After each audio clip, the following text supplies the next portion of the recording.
You're listening to this week's episode of the Vacation Rental Business in Today's World podcast. You're about to start transforming your business and life with the information found here. We interview some of the greatest and most influential minds in the vacation short-term rental industry and supporting businesses.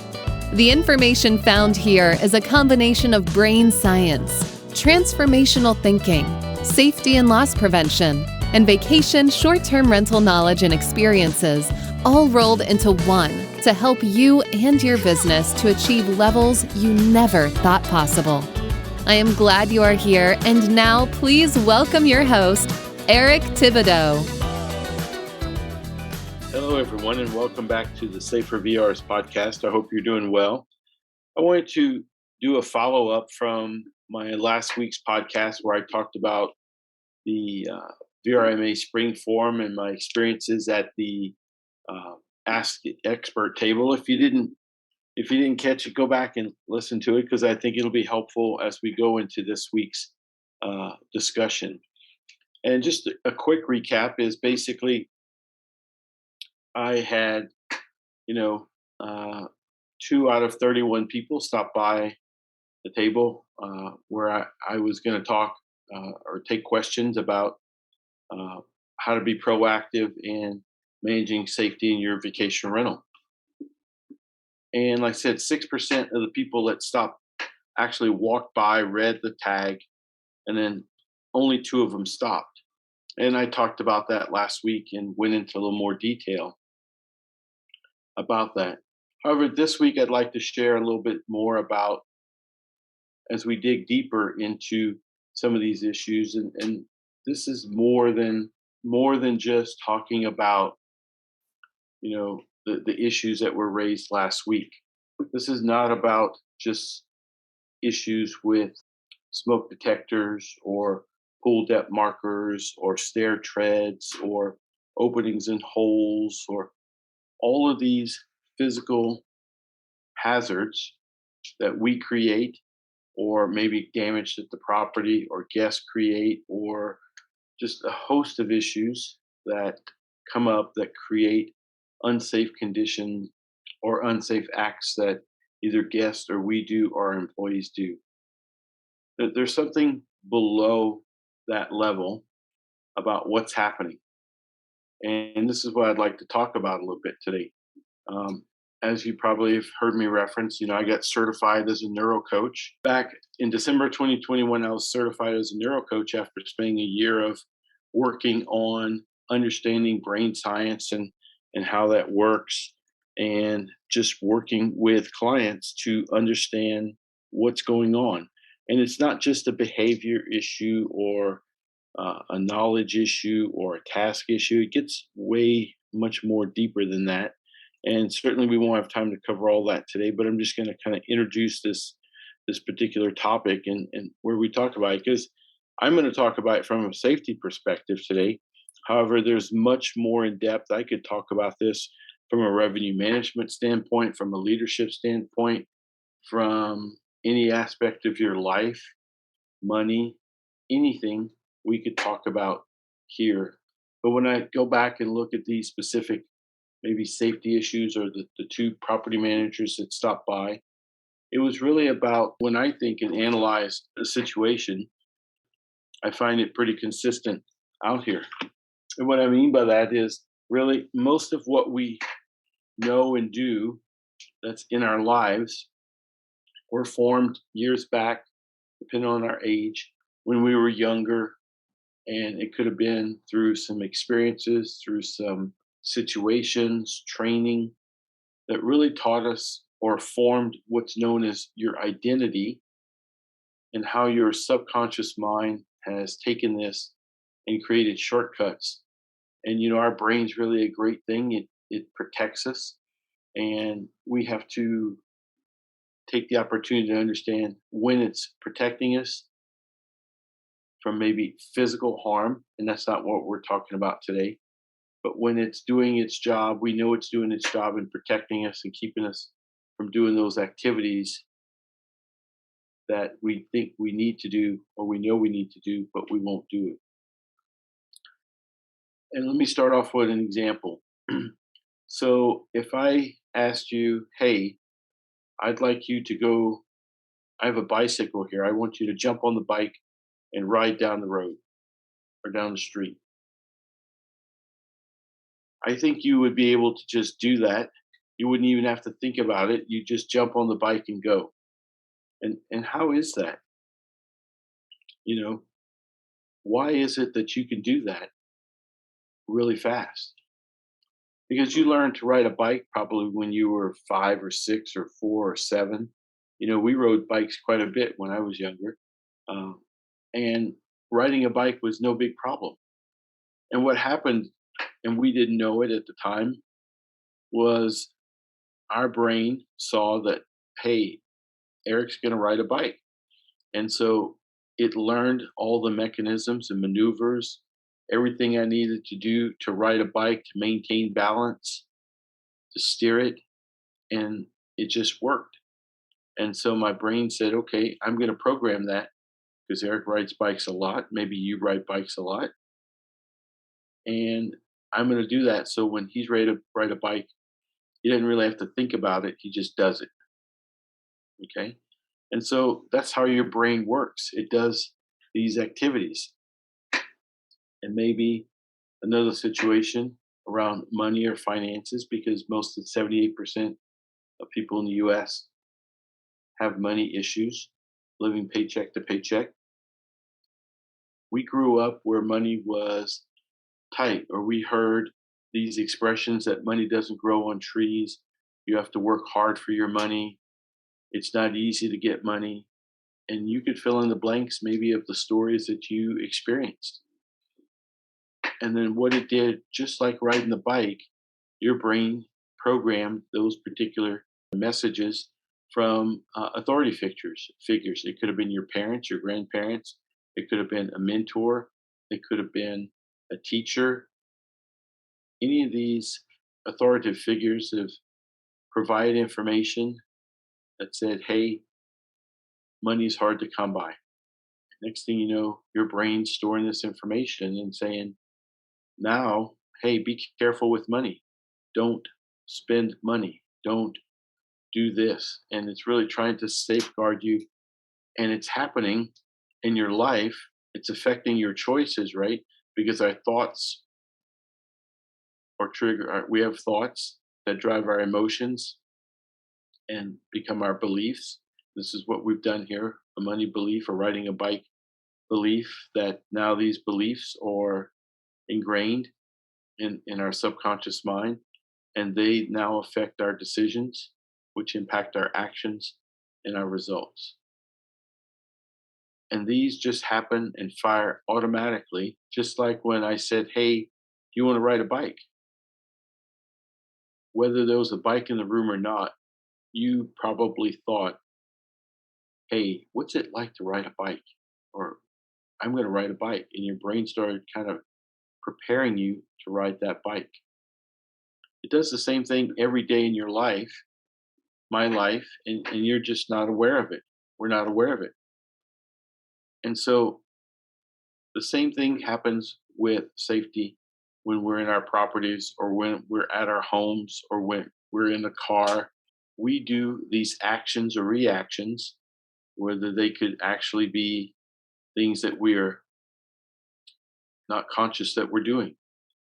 Certainly, once you know that you need to have fire extinguishers in your property, why don't you have a smoke detection and fire alarm system?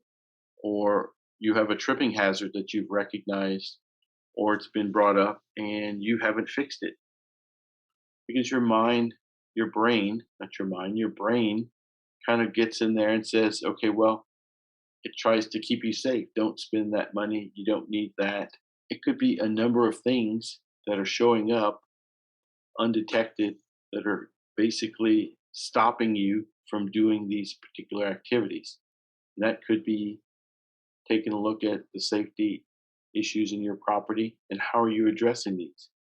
See, because as we grew up, no one really talked to us about how to look at safety and health or fire protection and loss prevention. You know, We probably have a different stories about that we experienced.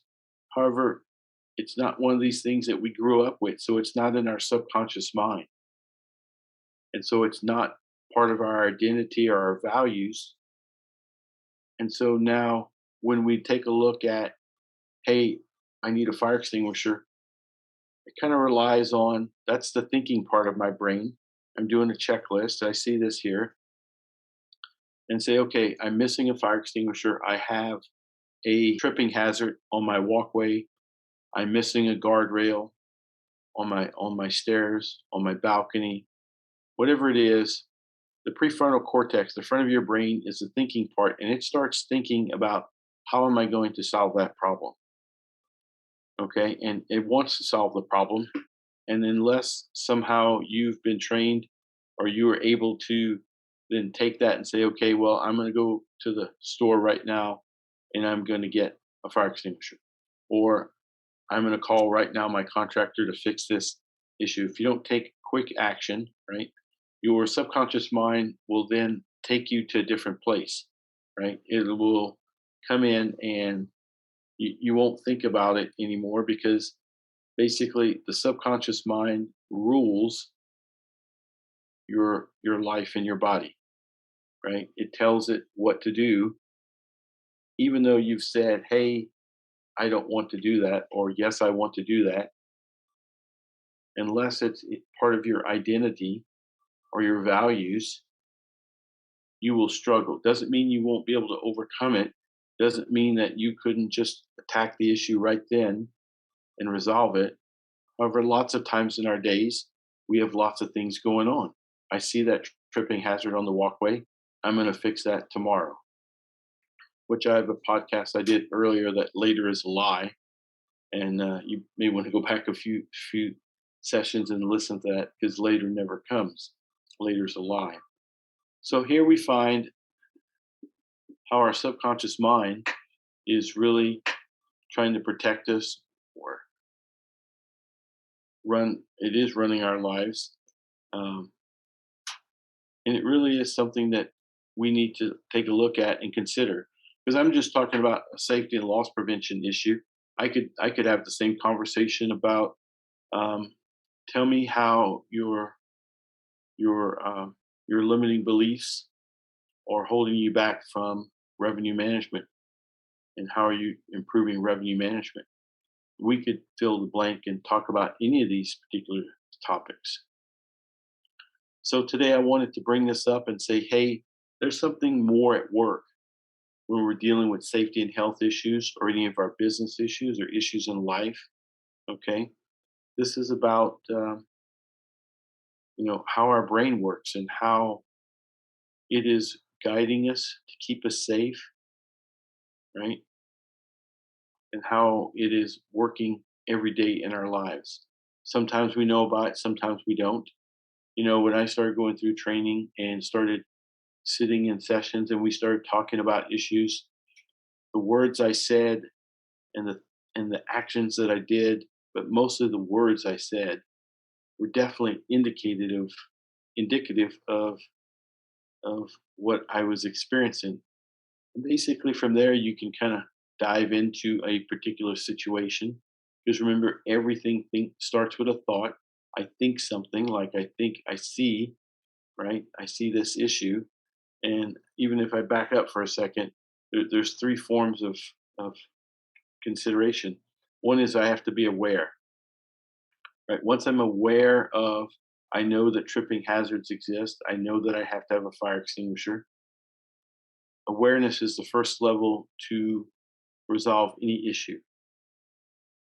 So then, to answer this question, are you aware of what your limiting and subconscious beliefs are around safety, around your life? Why are you making the choices you make? It's something I reflect on every day. It's, the choices that you make in life basically impact everything in your life. If you take a look at your life and you're not happy with what you're seeing, then what choices are you making? And so become aware of that. Next would be to understand those issues. And I have to admit, sometimes it has been difficult to do this alone, to look and understand, first be aware, because I believe there's truly a lack of awareness in our culture, particularly here in the United States, maybe even overseas. So being aware, understanding, and then knowing are the three levels. And this is something that I've been working with in Safer VRs to move beyond just the physical issues around safety and health. Because we can repair issues, we can put in fire extinguishers. However, what's our level of thinking that's driving our behaviors to do what we do? And this is an area I'd like to spend more time in as we continue. Certainly, on my website, there's at Safer VRs, www.safervrs.com. You can find where I have uh, some information there about my transformational thinking course, which is either one-to-one coaching or group coaching. And it's something I think you need to begin to explore in your particular life and in your business, and then how you're managing safety and health in your business. So I look forward to hearing from you. You can sign up on my website, or you could join the Safer Vacation Rentals um, Facebook group, where we're starting to produce more content and getting more information in that particular area about safety and loss prevention in general. However, right now there's no one really digging into this issue about how our brains and our subconscious limiting beliefs are driving us to perform and do some of the things we do. And I want us to cover that here as we go deeper. So I hope you have a good day. I appreciate you listening, and I hope to hear from you soon. Thank you and have a great day. Bye bye. Thank you for listening to Safer VR's podcast with Eric Thibodeau. If you enjoy this, I would love you to join my Facebook group, The Safer Vacation Rentals, for more of the same.